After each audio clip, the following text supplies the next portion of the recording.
This is a remarkably large and well-preserved statue of Amitayus, which dates back to the 18th century China, of course, Qianlong period.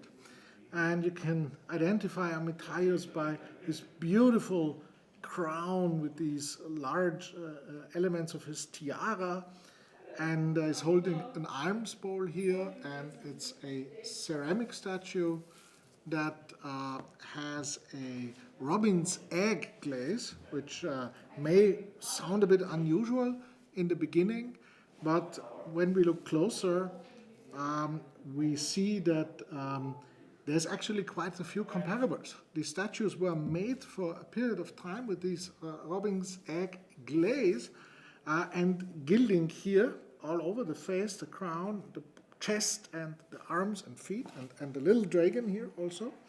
And one example, which is much smaller than this one, is 29 centimeters. This one has almost 44 centimeters, very large. This one sold for 169,000 euros in 2008. And then there's another one here, also very nice. Again, the face and the body gilt, and this is dated 18th to 19th century. We believe this one is 18th century, but this one is dated 18th to 19th century. And it's 40 centimeters. It's pretty much the same size, and sold for $70,000, roughly 80,000 euros in today's money.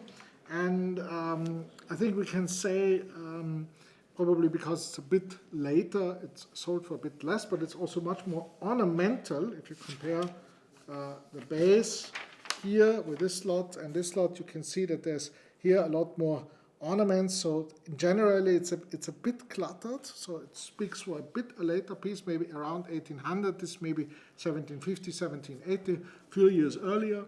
And of course, all these have restoration to them.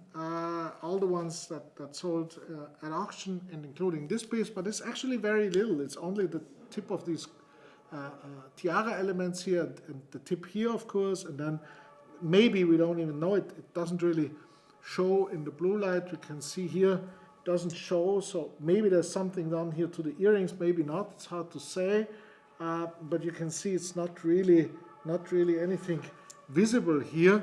Maybe here also the tip of the horns of the dragon. We don't know, but as I said, it's very little, and you can see that the gilding, and that is the most important part, the gilding is really, really well preserved. It's normally worn off a lot, and I tested it. It's original lacquered gilding. It's not, cannot be removed. It's not repainted or anything, and so I think it's still extremely well preserved. Given, I mean, its enormous fragility and the fact that it's probably 250, maybe 300 years old. Yeah, it also has this slot here at the back, which was left open deliberately to let the gases from firing evaporate on one hand, but then also could be used to enter sacred sutra rolls or any other objects from worshipping, and then close it with a little seal plug, which is missing now.